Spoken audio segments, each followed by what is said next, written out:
Welcome back to Realigned and Unfiltered.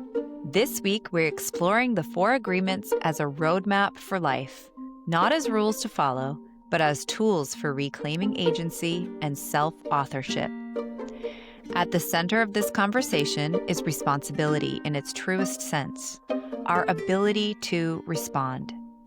Many of us learned to live from inherited agreements shaped by family, culture, religion, and pain that quietly positioned us as victims of circumstance.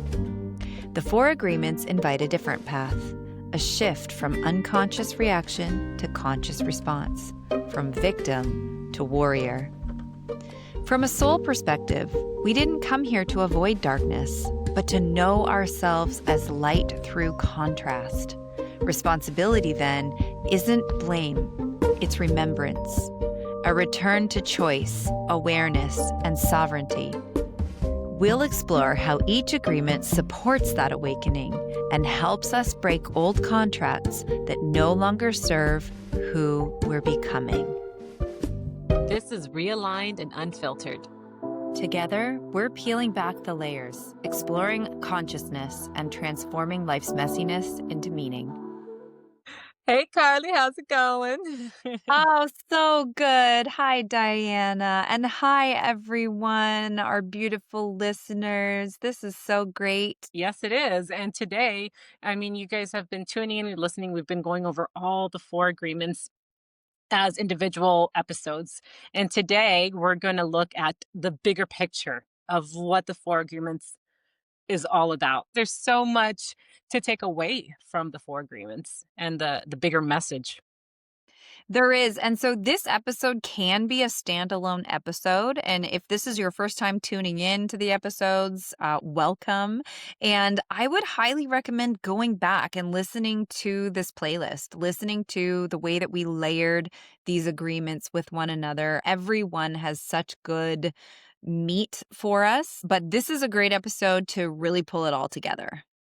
Yes, I agree. We really do go into detail with in so many different aspects, different roads that we could carry this through. So that's very exciting.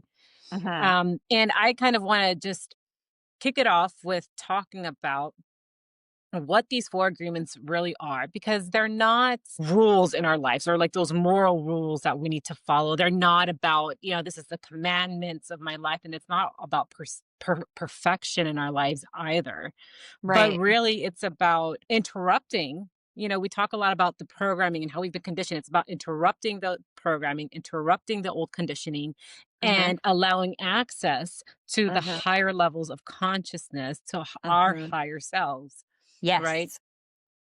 And he talks about that in the book, right? In the first few chapters, he talks about the domestication of the human and the dream of the planet. And so it's about dissolving that domestication and the inherited dream that we've carried That's from, right. from the past. So being able to reclaim our power as the creator, the co-creator with source, with God, of our experience. You could think about the 4 agreements also like a user manual for us, for our nervous system, because it's something, we were born, we didn't get a user manual on how to live life here on earth. And no one really teaches how to live inside of our bodies, how to talk to ourselves, how to stay regulated when life is getting hard. And we usually just figure it out as we go, right? Trial Do and you error. know And then, do you know what's interesting is you say that, and yet it's actually not true. We are taught continuously oh, how to yeah, act, how to you're right. behave, how to show up, how to talk to ourselves, how to believe about our bodies. The problem is we're taught incorrectly. We're not taught with Hmm. us as actual light experiencing itself. We're taught Yeah. you're bad, you're wrong, you should experience shame here. We're programmed. So we Yeah. are taught, but what we're Hmm. saying is let's unteach and then what? Correct the teachings, I guess, right? Yeah, right. We're not given a manual and yet we are. And we're not sure how to do it, and yet we're becoming pretty clear about how we don't want to do it. So Mm. the what next is where we're at now. Like that liminal space of like, okay, so not that, but then what? And the Right. four agreements is sort of creating this roadmap that we're saying we can use that for the then what. Right. And it all really starts with that first agreement, right? That first agreement is being impeccable with your word. I like to think about that in neuroalchemy. I break up everything within phases, four phases. That first phase is the observation phase, being Uh-huh. aware. What are you saying? What language are you using? If you really think about it, the way humans express our inner world is through language. It's through words. So Uh-huh. awareness of the language that we're carrying, awareness of the identity that we're speaking and being and bringing into existence. So that awareness of the dream and the programming that we keep reinforcing through the words that we use. Mhm. And so I think that that's kind of the beginning of it, right? The observation, the awareness phase of it all, becoming aware of the stories that we speak. That's right, and so it's when we're being impeccable with our words, it's because we've stopped and thought about them, right? Yeah. We've Right. actually considered the words we're going to speak. Are Hmm. they true? Are they kind? Are they compassionate? This brings us back to the self-compassion piece always, and the mindful piece, right? What you're talking about awareness is mindfulness. It's present moment, Right. being aware of what's happening, and without judgment, then speaking life. Yeah. Yeah, Mhm. absolutely. And so then we go from being aware, we're observant, we're like, okay, I'm seeing, I'm noticing how I'm speaking. Let me change it up. That's the kind of the first step, right? The second Uh-huh. step would be the second agreement. Um, which is don't take anything personally. And this is what I call in your alchemy the phase of disruption, where Yeah. we're trying to break the domestication or break the pattern of the victim, the victim mentality of like, oh, this is happening to me, not for me. Or and so stopping the agreement of people pleasing or self blaming Yep. or childhood conditioning and staying in that place, that's just that stuck place of like everything again is just happening to me. I need to like break through. So disrupting that. It's really all about returning back into sovereignty. Yeah. Yeah. And that agreement, it's not only don't take things personally, it's recognize that what people are putting out at you have more to do with them than you. Right? So Right. it's you can agree whether or not you're going to take that personally and take that on and swallow that poison like we talked about. Mhm. But you also have the opportunity now to recognize what is it that they're throwing at me. It's coming from inside of them. It has to do with them. That problem that they're perceiving that they're having with me, it's not with me, it's with themselves. And they want me to feel what they're feeling. It's the age old story of the bully, right? The bully tries to make people feel bad because the bully feels bad. So, anytime a bully is bullying, we usually find that it's because things are happening to them that are making them feel that way, and they're just trying to get it out of them and onto someone else. So we then decide, when we decide don't take it personally, to stop that arrow before it hits us and say, "No, do not accept. I do not Yeah. accept." Yeah. Stop handing people over our power, right? That's Their right. nervous system is taking us over. Mhm. Yeah, that's right. Stand Yeah. firm and grounded in your nervous system and in Mhm. your knowing of who you are and your worth and what's true and what's false, and saying, "That's yours, not mine. I don't have to take Yeah. that personally. I don't have to agree to that lie." Yeah. Absolutely. And then so we go from observation, the awareness phase of, being impeccable with word, not taking anything personally. And the third agreement is not making assumptions. And I call this in neuroalchemy phase three is the installation phase, because this is where, Mhm. again, we want to fact check. We want to verify before we just start letting these assumptions carry our life. They That's could right. really live in our head as truth and fact when it's not even close to reality, and we could really shift the dynamics of our life if we stop making assumptions. and Yes. and when we assume we're making I brought this up in the last episode, in the specific episode, is that we do predictive coding. Just I love the example you brought up, Carly, as predictive texting, where it's just like, Yeah. writing the words for you. The brain is going to fill in the blanks with what it remembers, the past, all of our memories. So breaking that up and installing new ways of, um, no, this is fact, and I'm going to carry with the fact as truth and move forward and going back to verify and becoming those design engineers of our own lives. I Um, loved that. That's my favorite episode. That Agreement yeah. 3 is my favorite episode. I loved it so much. Being design engineers, fact checking, the assumption is just the placeholder until you fact check, till you figure it out, talking Mhm. about cognitive distortions. If you haven't watched Agreement 3, please stop what you're doing, go back and watch Agreement 3. It's just the best. Yes, it's really good. Um, Mhm. so yeah, not making assumptions. And then lastly, it's the last agreement was always doing your best. And it sounds so simple. I found, it sounds like, oh yeah, just do your best. But what we talked about in that episode and we really broke down is that being your best it's not a metric, it's a state of where you're at, right? There's it meets you at your capacity on a Yes. daily basis, right? Yeah. Yeah. Um, Recognizing your capacity and yeah, working from there. You're not right. trying to show up in perfectionism when you're going on 2 hours of sleep and no food. Right, right. Exactly, exactly. Honor your Yeah. state, honor who you are as a human and everything um that you're experiencing as a human. Like honor it, right?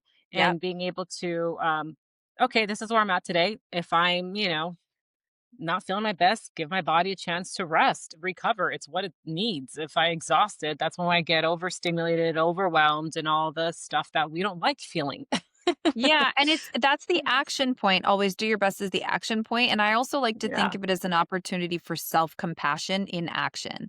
So, if Mhm. I'm recognizing that my capacity is low, instead of criticizing myself into doing more, or instead of shaming myself for not being able to do as much, what if I hold self-kindness? What if I hold self-compassion and I actionably hold myself in, hey, this is the capacity right now. This is what we can do right now. Good job for doing that.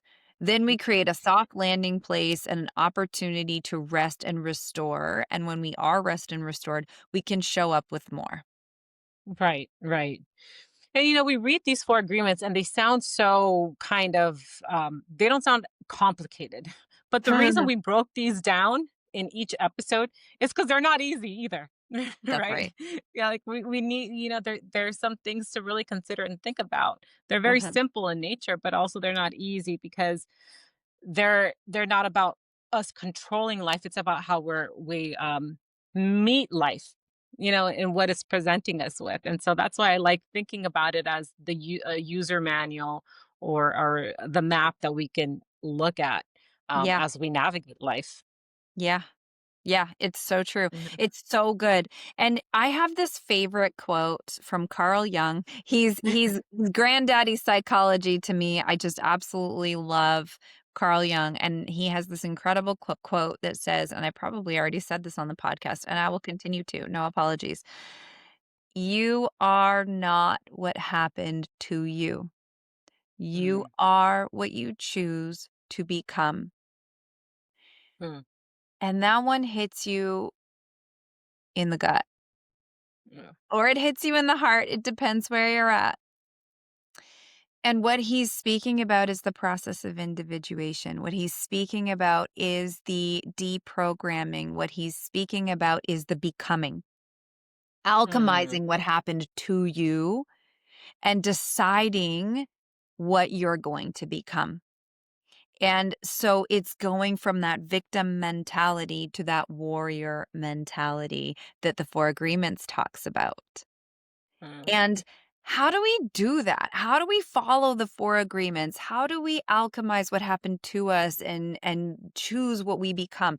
How do we do that when we feel so embroiled in those things? How do we yeah, break the old agreements?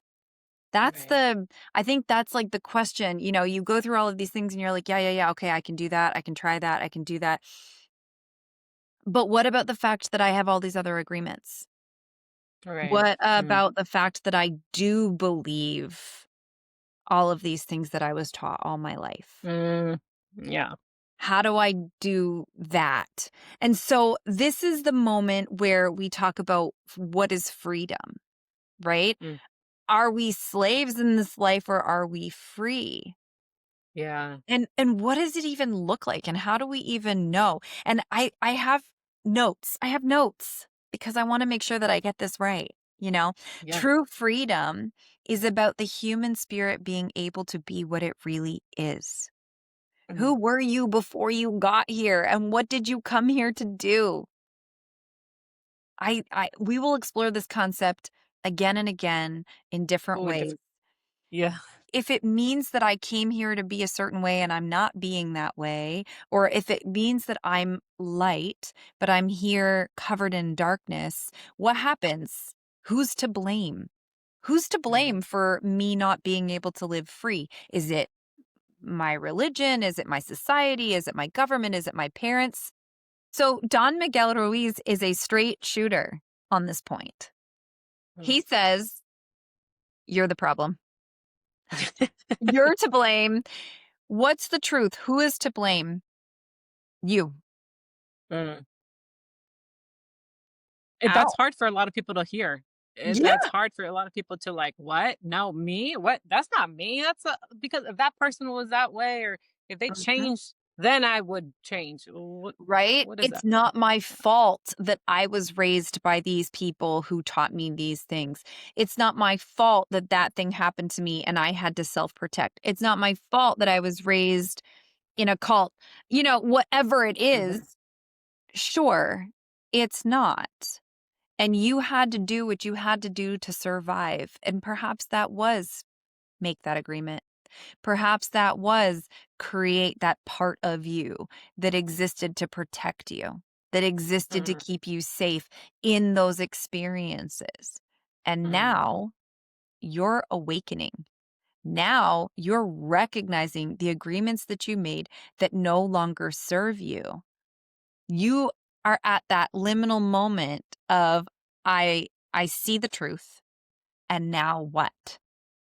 right. So I love the way that Don Miguel explains what we can see when we look at freedom. And he says, children, children are free. Early on in Mm, childhood, they're free. They do whatever they want. They're wild. They're undomesticated. They explore. They're not afraid to play. They're not afraid to love until the programming kicks in, anyways. Right? yeah. Right, yeah. So, why are we not wild? Because the Mm, domestication has taken place. And what does it mean to undomesticate ourselves? What does it mean to say, well, I'm not going to live by those agreements anymore. I'm going to be wild and I'm going to be free. The judge inside of the matote says, but you have responsibilities. yeah. You have rent to pay. You have bills to cover. You have a job to do, right? You have responsibilities. So I think that what we need to do is actually break down the word responsibility. And we Mm, can break it down in a multidimensional layer here. So, the etymology of the word responsibility, I'm married to an English teacher, so I hear a lot about the origin of words and the meaning of words and the intentional use of word. Responsibility can be broken in half. Response and ability. So, at its roots, responsibility points to your ability to respond, not react, not collapse, not follow old scripts, respond, right? So, this has everything to do with our capacity, like we were talking about before, right? ooh, I When love how you're tying this together. Yeah, absolutely. I think it can be deeply empowering when we realize that we have the ability to respond to something in an intentional way. So I may have reacted out of Mhm, survival for a period of my life because I needed to survive. And the part mhm, of me that was created to react and to survive served me. It served mhm. me. Mhm. Okay, it's not serving me anymore. Now what? Now I need to stand in my warrior stance, not my victimhood. Now, instead of Yeah. blaming, I'm going to take responsibility. Okay. So it's not about blame anymore.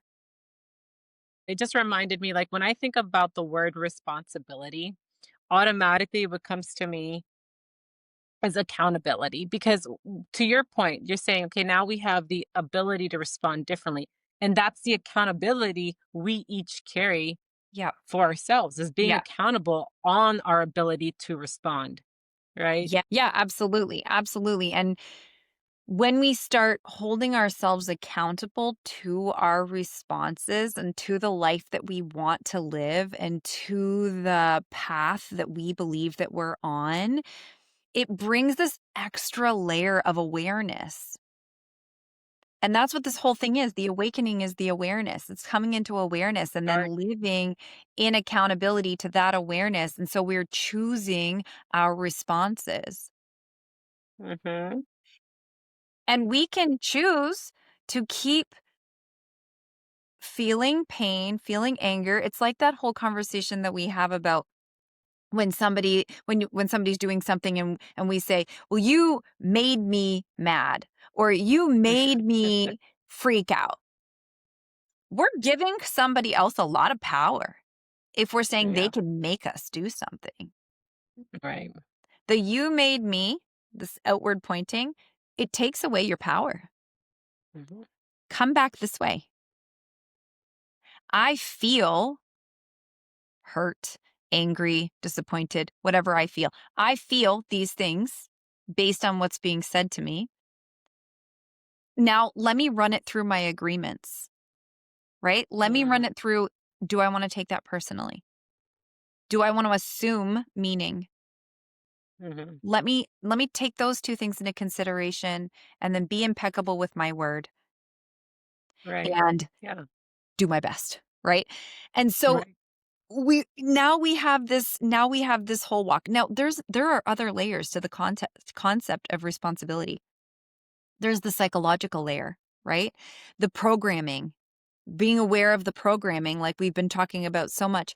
We can now stop and say to ourselves, is this reaction mine or is it inherited? Mm. We can say, is this choice aligned with my current values or someone else's expectations? There we have our antidote to people pleasing. Am I Yeah. responding from fear, survival, or authenticity? Right. These are Yeah. checks and balances for us along the way that all come into play when we consider responsibility. This one we need our nervous system for. Yeah. Absolutely. You were talking about this earlier when we were talking about the episode. Like, do we even notice? Sometimes we Right. don't even notice because we're actually so activated. Maybe we've even disembodied because of our activation. So maybe we can't answer the question, is this reaction mine or is this inherited? Maybe we can't even ask it. Yeah. So, what are the checks and balances we can put into our day? Right. For me, I know, like, this past week, I have been very overwhelmed in some sense with my workload. It felt like a ton just fell on me. I noticed the back of my neck super tense. I noticed my jaws were tense, really tight.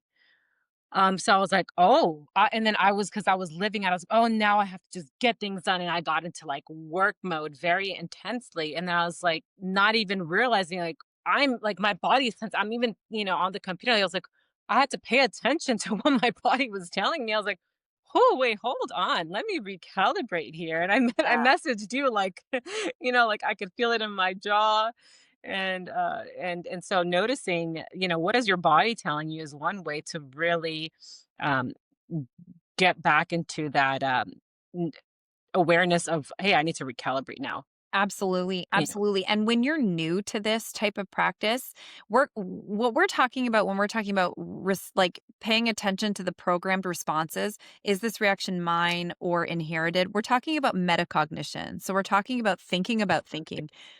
Yeah. And I do this work a lot with my clients. We need to think about the thinking, but sometimes we are so in the storm that it's hard to pop out of the storm and see the storm for what it is. And so Yeah. one way that we can do this is just create like little moments, little pockets of time where you check yourself. And maybe it's as Mhm. simple as setting a notification on your phone or setting an alarm on your phone that just says like, how deeply are you breathing? Great. And it Yeah. goes off at 11 o'clock in the morning and it says, how deeply are you breathing? And you go like, oh, actually not very deeply. Yeah. Okay, I'm not totally operating in self. I'm somehow operating in reaction, right? Yeah. Okay, all right, good. I'll let me take a few deep breaths and get back into my body. Maybe you set another notification on your phone a couple of hours later that asks you, where are my feet? And you just bring your mind back from out here and into here and down your body, and you find your feet Oh, I like and you that. Yeah. anchor them into the ground. Just shuffle your feet. That's my favorite grounding tool. Just shuffle your Mhm. feet across the floor and then your body goes, I'm right here. Yeah. I love that. I've used alarms like, even, what I have even done is changing the tone of my alarm because, usually an alarm in the morning is like, meh," or whatever, like a very annoying sound. And that sets you up for, oh, I need to get up and get going. Yeah. That's how I would wake up. And I was like, "Ooh, okay, stop." I got a really soft, gentle, like birds slowly waking me up. And I'm like, oh, okay, I'm up. Like I wake up a lot softer. That's right. So even creating a gentle wake up in your morning sets you up for better success. That's such a good point. Yeah. And then, yeah, just like setting little checks and balances. Maybe you make it a daily ritual because we did talk about in the episode about doing your best. We talk about being ritualistic in the way that we do things, Hmm. which just means really being intentional. Maybe you set up a daily ritual that every time I'm brushing my teeth, I'll tune into the way that my neck feels. I'll tune Mm, into the way that my jaw feels. Maybe you know where you hold your tension and you invite yourself every time I'm brushing my teeth to tune into that part of your body. And so you have a daily reset. yeah. So tuning into your body helps you tune into your awareness. It really, Yeah. really helps you to tune into your awareness. And then we go further down in the breakdown of responsibility, and there's the spiritual layer. So, Mm, Carl Jung, my favorite guy, he talks about this process of individuation, stepping out of the collective rules and into your own. Into your own. mm, And then there's the Akashic principles of remembering your soul's original agreements. So, not the distorted agreements that you were handed once you got here and once you started living life, but actually the agreements that you made about the experience of life you wanted to have, who your mm, soul is, what your soul is here to do. Okay. right. So that takes us kind of to the next level, the energetic level, rather than just going, well, this is just who I am. It's just who I am. Yeah. You've talked about that before. Rather than that, it's this is who I've been taught to be, and I can choose differently. Mhm. Right? This is the moment where your soul memory begins to awaken. Yeah. Yeah. It's kinda like, "I've been waiting." There you go. Like, Yeah, you're yeah. here. And I think a lot of us notice that, like, in this awakening, we Mhm. kind of almost notice this sense of relief, like, "Oh, Mhm. Mhm. that's been a long time coming," and we don't necessarily know what that means, but there is this relief. Right. There's Right. a relief, that was a long time coming, and so bringing this into the human layer of awareness and action, recognizing what agreement you're still living in, that's your awareness, Mhm. rewriting the new behavior or the new reaction, that's your action, Uh, and guess what? We don't have to bring perfection into this. mm-mm. Don Miguel Ruiz does this incredible job of talking about he decided to live by the four agreements, and every once in a while, and probably quite often at the beginning, he'd fail, right? Yeah. He'd take Right. something personally, or he wouldn't speak impeccably, and this is where our self-compassion comes into place. Land kindly. Whoops, Mhm. I messed it up. Let me try again. Yeah. right? It's not about Yeah. perfection, it's about intention. Be intentional about the agreements. Be intentional about bringing back yourself into your awareness and asking, is this an agreement that I made for someone Mhm. else? Is it Right. mine? Do I want it to be mine? If I didn't want it to be mine, what would I want to be mine? What Yeah. parts of me are ready to go? What parts of me are ready to shed, to be Yeah. released as I become, as I step into? And there's some really powerful alignments happening right now. At the time of this recording, we're heading towards winter solstice. We're Mm. heading into a time where we have our darkest night.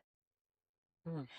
And we're also heading into the change of the year. And there's some really significant pieces, which I'll come back to. But before I do, Diana has this beautiful story that Mm. really gives Right. such a such a conceptualization to who we were before and why we come and experience the pain that we experience here. And so we're going to settle into a little story time with Diana. Yes. I love the story I'm about to read. The title of the story is called The Story of the Little Soul by Neil Donald Walsh.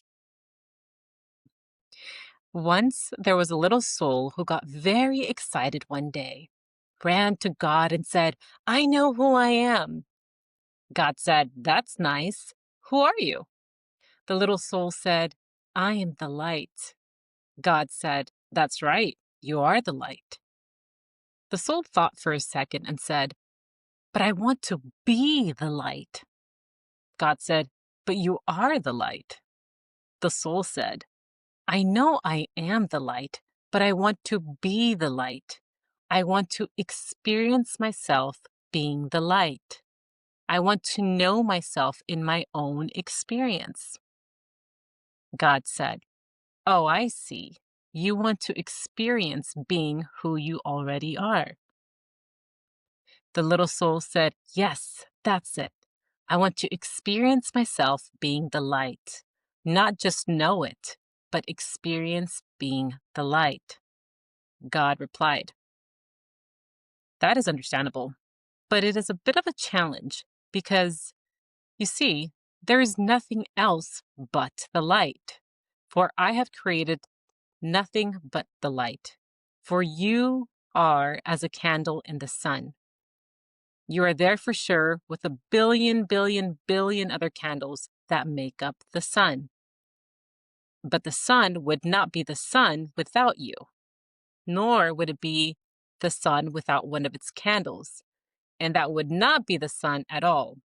Yet to know yourself as a light amidst the light is truly a puzzle, said God. Well, said the little soul, you're God. Think of something.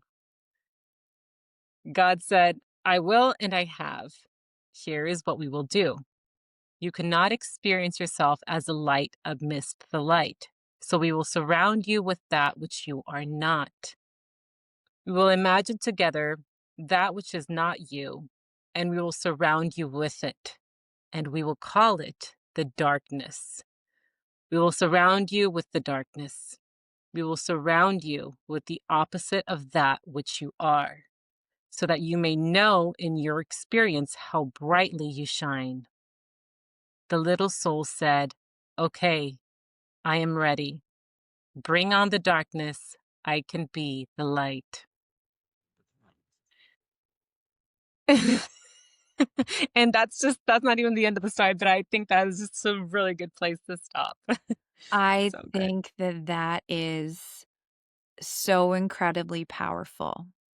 And especially at this time of year, when we are moving into the darkest, longest night, we are moving into winter solstice, which is a time of darkness and a time where we light candles to anticipate the light. It's a time for reflection. Even nature goes a little dark. Mhm. Even nature goes underground. Lots is happening in the dark. Yeah, And yeah. we're anticipating the light. But in this moment of darkness, let's reflect. Mm, What is it that has been darkness around us that we want to bring light to? What is it that we're mm, ready to move, transmute? What is it that we're ready to shine a light on and change, alchemize? mhm, This is a powerful moment to reflect, to grow in our awareness, and it's coupled with the end of the 2025 year. 2025 year is a 9 year, which means endings, it means completions. It's also the year of the snake. And the year of the snake, we do the final shedding. So we're preparing to shed our old skin, what we've grown mm, out of, what no longer serves us. We're at a closing the loop year. We're at a closing of stories year. We're at a shedding of our old self year. And we're moving into a more aligned 2026. 2026 is the year of the horse, which has everything to do with personal power and aligned personal movement. And it's a 1 year numerologically, which means it's a beginning. So we have found ourselves contemplating the agreements that we've made, leaving victimhood and moving into warrior stance, choosing to align ourselves to the four agreements as a path, mhm, recognizing ourselves as light experiencing itself in the darkness, and leaving behind what no longer serves to stand in our power. It is new beginning time, folks. This is it. Realign. Get really unfiltered with yourself in the darkness here in this week. And maybe drop into the comments what's coming up for you as you light the candle in the darkness of this moment.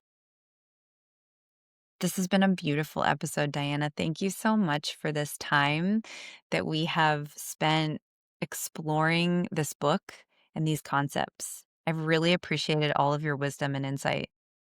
absolutely, and I think that it was just so powerful also that we started with this book very early on in our podcast because I think it's such a good foundation Yeah. and for the rest Yeah. forever for Realigned and Unfiltered. Yeah, it really is. It really is. I think we'll be referring back to this book for a long time. I'm so excited to move into 2026 with you, a year of new beginnings, Yes. a year of horsepower, Yes. and Yes. a year of continuing to challenge the status quo and asking people to join us. Right, right, and if you're listening, you're tuning in, we really want to make sure that you feel that this is a safe place to have these unfiltered conversations. 2026, we're going to be kicking off our community. So get in our comments, get in our ecosystem of Yeah. that energy of light that we're just rippling out into the world and breaking the system Yeah, and bringing in the new light. it's gonna be a big year. It's gonna be a Yeah. really, really big year. I'm so grateful to 2025.